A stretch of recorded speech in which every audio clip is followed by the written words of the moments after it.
Pernahkah Anda merasa cemas, pikiran terlalu penuh, dan seolah terputus dari tubuh Anda sendiri? Di era digital yang serba cepat ini rasanya kita semua lebih banyak hidup di dalam kepala kita kan?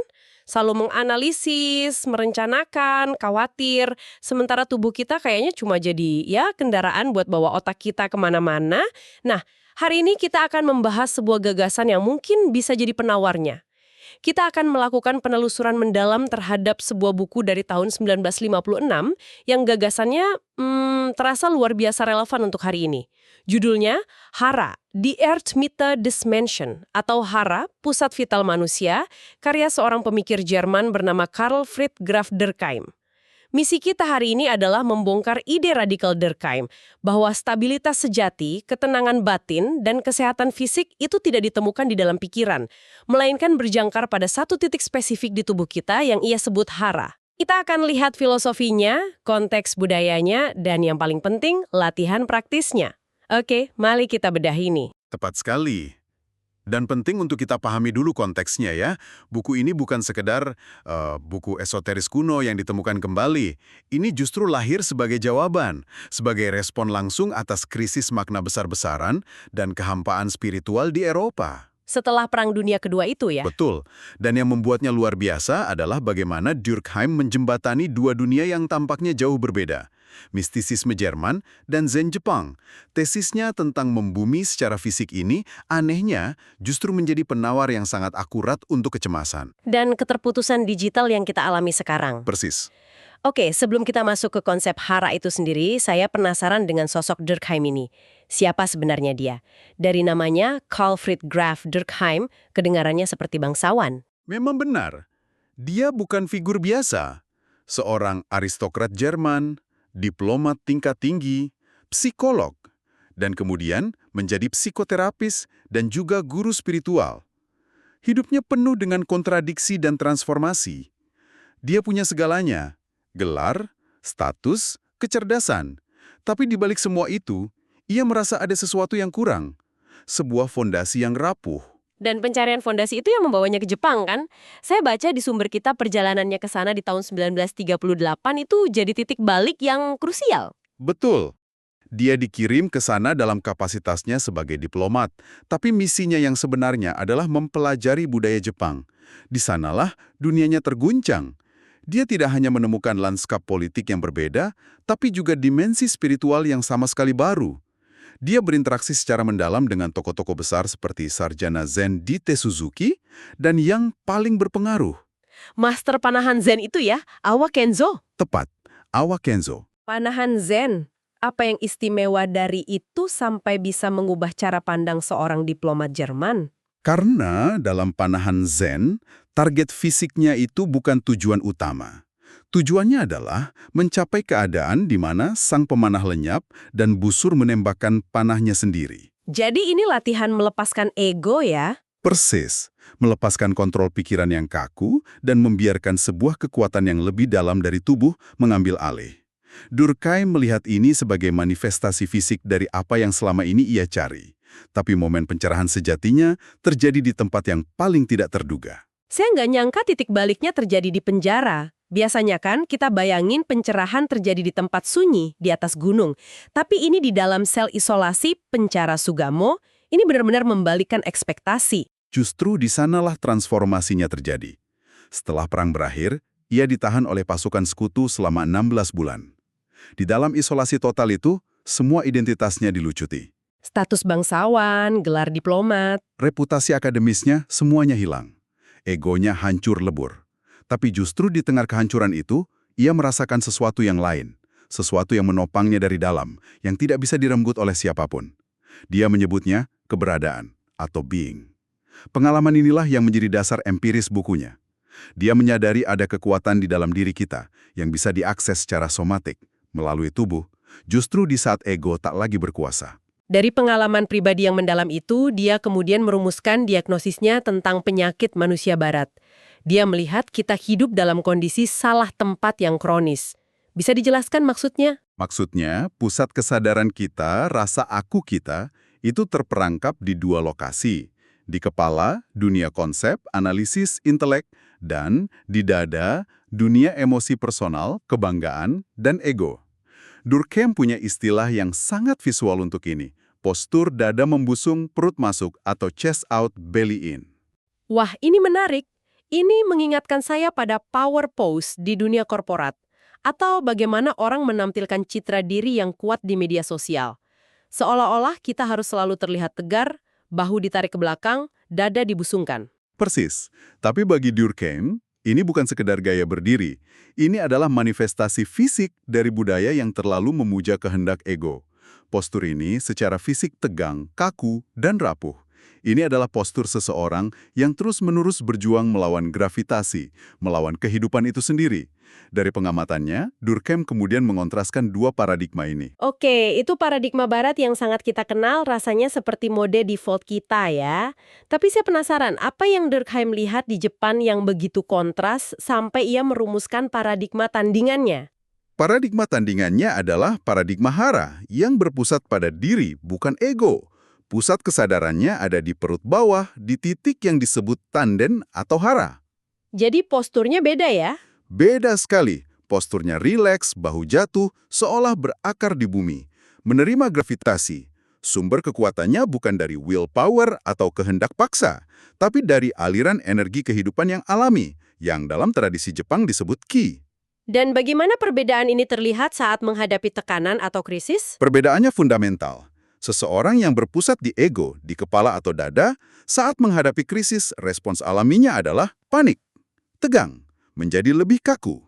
Pikirannya berpacu, otot mengencang. Tepat. Sebaliknya, seseorang yang berpusat di hara saat menghadapi krisis yang sama justru bisa mengakses ketenangan dan stabilitas. Ada kewaspadaan, tapi tidak ada kepanikan.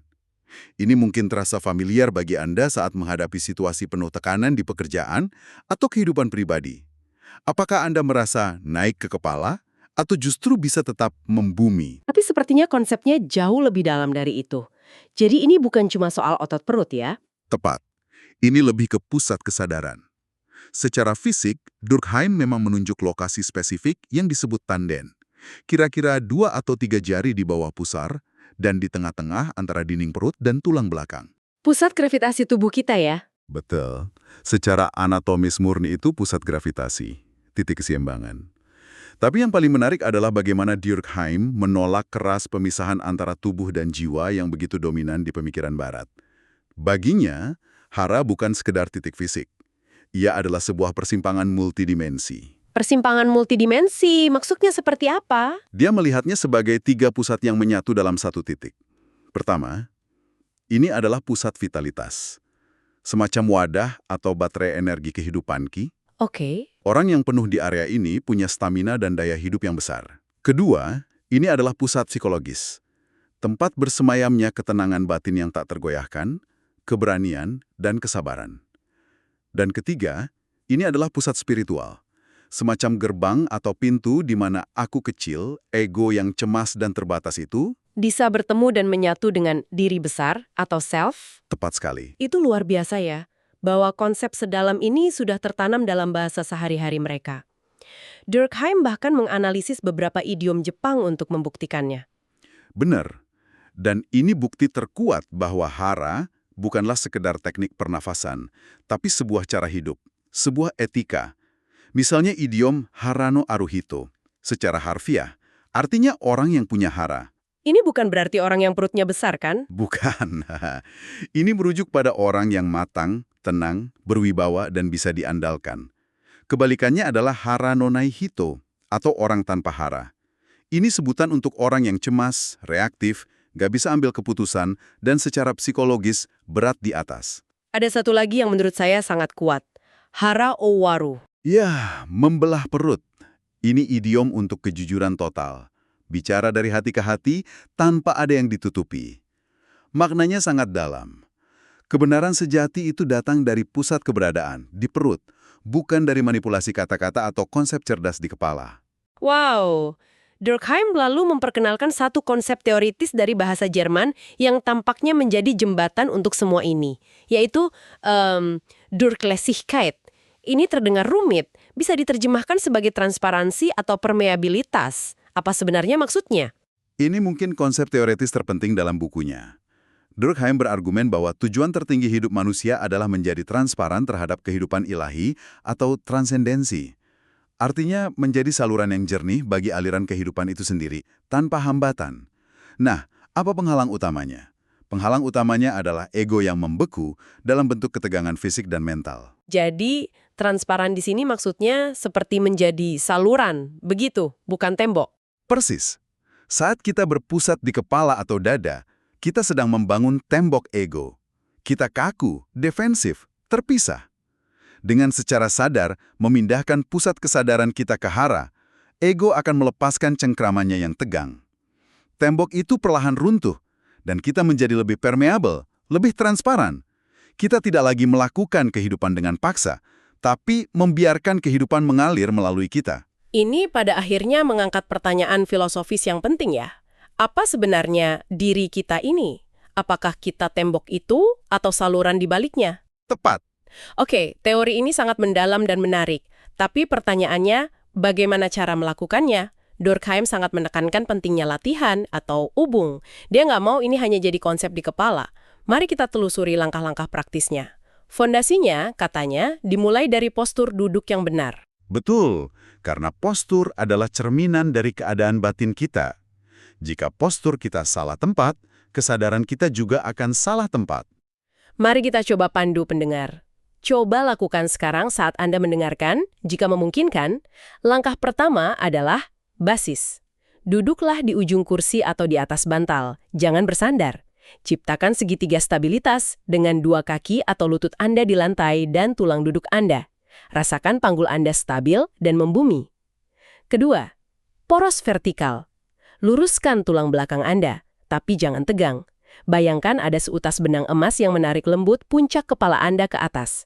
Dagu sedikit masuk. Dan langkah ketiga ini adalah kunci utamanya. Relaksasi bahu. Ini sangat penting. Perintahnya bukan tekan bahu ke bawah, karena itu akan menciptakan ketegangan baru. Perintahnya adalah lepaskan. Biarkan saja jatuh ditarik gravitasi. Betul. Bahu yang terangkat, menurut Durkheim, adalah tanda fisik dari seseorang yang sedang memikul beban dunia di pundaknya. Ekspresi ego yang cemas. Setelah postur benar, letakkan tangan dengan rileks di pangkuan dan mulailah arahkan perhatian batin Anda ke area di bawah pusar, ke pusat hara Anda. Dari sini, kita masuk ke elemen paling aktif, pernafasan. Iya, pernapasan adalah kunci untuk mengaktifkan hara. Durkheim membedakan 3 tipe napas. Yang pertama adalah napas dada. Ini napas yang cepat, dangkal, napas kecemasan. Yang kedua, yang lebih baik, adalah napas diafragma. Saat tarik napas, perut mengembang. Saat buang napas, perut mengempis. Ini sudah sangat bagus untuk relaksasi umum. Tunggu sebentar, napas diafragma kan sudah dianggap bagus untuk relaksasi. Banyak teknik mindfulness mengajarkan ini. Apa yang membuat napas hara ini selangkah lebih maju atau berbeda secara fundamental? Pertanyaan bagus sekali. Perbedaannya terletak pada fase buang napas dan tujuannya. Napas diafragma bertujuan untuk relaksasi total, melepaskan semua ketegangan. Sedangkan napas hara bertujuan untuk menciptakan sesuatu yang disebut alert relaxation. Kewaspadaan yang rileks, ketenangan yang disertai kekuatan. Oke. Perbedaannya sangat spesifik. Saat tarik napas, perut memang mengembang. Tapi saat buang napas, perut tetap dijaga sedikit mengembang. Oke, ini terdengar berlawanan dengan intuisi. Mari kita berikan instruksi langkah demi langkah agar lebih jelas. Pertama, tarik nafas. Biarkan udara masuk secara pasif dan alami melalui hidung. Rasakan perut bagian bawah Anda mengembang ke segala arah, seperti balon. Pastikan dada dan bahu Anda tetap diam dan rileks. Lalu yang kedua, fase kritisnya, buang nafas. Buang nafas secara perlahan dan panjang. Nah, saat udara keluar, Jangan biarkan perut Anda kempis sepenuhnya. Napas Anda habis, jangan terburu-buru menarik napas lagi. Diam sejenak dalam kekosongan itu. Tunggu hingga dorongan untuk bernafas muncul secara alami dari tubuh, bukan dari keinginan pikiran. momen aku dibernafaskan. Tepat. It breathes me. Di sini, ego menyingkir sejenak dan kebijaksanaan tubuh mengambil alih. Latihan ini secara perlahan memindahkan pusat kendali dari kepala ke perut. Kalau kita hubungkan semua ini, kita harus ingat bahwa Durkheim pada dasarnya adalah seorang psikoterapis. Postur dada membusung yang ia kritik itu, secara psikologis adalah upaya ego untuk terlihat kuat dan mengendalikan segalanya. Tapi seperti yang ia katakan, kekakuan bukanlah kekuatan sejati. Tepat. Ego yang berpusat di dada itu selalu defensif, selalu merasa terancam, dan selalu butuh pengakuan. Karena itu, ia rapuh. Sebaliknya, diri yang berpusat di hara itu terhubung dengan tanah, dengan keberadaan. Ia tidak butuh validasi dari luar, sehingga ia tidak takut. Namun, ini memunculkan satu peringatan penting yang Durkheim berikan. Ada kemungkinan untuk salah menafsirkan latihan ini. Maksudnya, ada jebakan dalam praktik hara? Betul. Dia menyebutnya hara batu atau hara egois. Ini terjadi saat seseorang hanya mengeraskan otot perutnya, menggunakan six-pack-nya sebagai bentuk willpower yang baru. Jadi mereka kuat tapi kaku. Presis, kuat tapi kaku, tidak sensitif dan bahkan otoriter. Mereka membangun benteng, bukan fondasi. Hara yang sejati itu bukan keras seperti batu, melainkan kenyal atau fleksibel. Jadi seperti apa hara yang sejati itu? Durkheim menggunakan analogi boneka Daruma dari Jepang. Boneka yang selalu kembali tegak setelah didorong. Oh iya, saya tahu. Pemberatnya di bawah ya? Betul. Pemberatnya di bawah di pusat gravitasinya. Jika Anda dorong, ia akan bergoyang, bergerak, tapi ia akan selalu kembali ke pusatnya. Begitu pula orang dengan hara yang sejati. Ia bisa merasakan emosi kesedihan, kegembiraan, kemarahan, tapi ia tidak tercabut olehnya. Emosinya datang dan pergi, tapi dia tetap berakar. Tepat. Perutnya kuat, tapi tetap permeable, bukan benteng beton. Kalau kita coba lihat dari gambaran yang lebih besar, semua wawasan Durkheim ini rasanya sangat modern. Dan disinilah kita sampai pada bagian yang paling mencengangkan. Ingat, Durkheim menulis buku ini di tahun 50-an, jauh sebelum ada istilah biohacking atau mindfulness jadi tren. Tapi gagasannya secara luar biasa selaras, seolah meramalkan penemuan sains Pauling mutakhir 70 tahun kemudian. Misalnya hubungan dengan sistem saraf kita. Tepat. Ambil contoh teori polifagal. Teori ini menjelaskan bagaimana saraf vagus, saraf terpanjang di tubuh kita, yang menghubungkan otak dengan organ-organ di perut, mengatur respons aman dan bahaya. Oke. Teknik buang napas yang panjang dan lambat, seperti yang diajarkan Durkheim, adalah cara paling efektif untuk menstimulasi saraf vagus. Ini secara langsung mengirim sinyal aman ke otak, mematikan mode panik. Durkheim mungkin tidak tahu nama sarafnya, tapi ia memahami mekanismenya secara intuitif. Dan ada juga koneksi dengan konsep otak kedua atau second brain kan? Tepat sekali. Sains modern telah mengonfirmasi bahwa usus kita, di area hara ini, punya jaringan saraf yang sangat kompleks. Jaringan ini punya ratusan juta neuron, lebih banyak dari sumsum tulang belakang. Bahkan, jaringan ini memproduksi sekitar 90% serotonin tubuh kita, neurotransmitter utama yang mengatur suasana hati. Jadi, ide berpikir dengan perut atau gut feeling itu punya basis biologis yang nyata. Sangat nyata. Jadi pada akhirnya, pesan Durkheim adalah panggilan untuk pulang ke tubuh kita. Di tengah banjir informasi dan stimulasi digital yang terus-menerus membebani kepala, praktik hara ini menawarkan sebuah jangkar yang nyata dan fisik. Ini bukan tentang menjadi penganut Zen atau meninggalkan dunia modern, tapi Tentang memulihkan arsitektur alami kita sebagai manusia. ya, yang mungkin telah terkikis oleh gaya hidup yang terlalu banyak duduk dan berpikir. Benar. Dan Anda tidak perlu langsung melakukan sesi meditasi 1 jam. Jika Anda yang mendengarkan ingin mencoba, mulailah dari langkah-langkah mikro yang sangat sederhana. Saya bisa tawarkan 4 langkah. Pertama, kesadaran. Cukup perhatikan, tanpa menghakimi, kapan bahu Anda menegang dan napas Anda menjadi dangkal. Cukup sadari saja. Oke, kesadaran. Lalu setelah sadar, apa yang harus dilakukan? Kedua, koreksi postur. Setiap kali Anda sadar bahu Anda tegang, lepaskan saja. Biarkan gravitasi mengambil alih. Rasakan perbedaannya. Ketiga, pernapasan. Ambil hanya 1 atau 2 napas perut yang dalam. Fokus pada embusan napas yang panjang dan lambat. Dan yang terakhir, keempat, lokasi.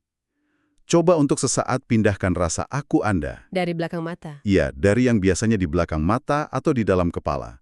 Coba rasakan aku itu berada di area di bawah pusar. Lakukan ini hanya selama 10 detik.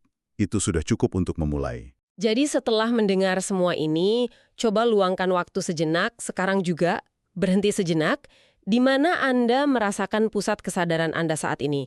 Di kepala, yang penuh dengan pikiran, di dada, yang mungkin terasa sesak atau berdebar, atau lebih rendah.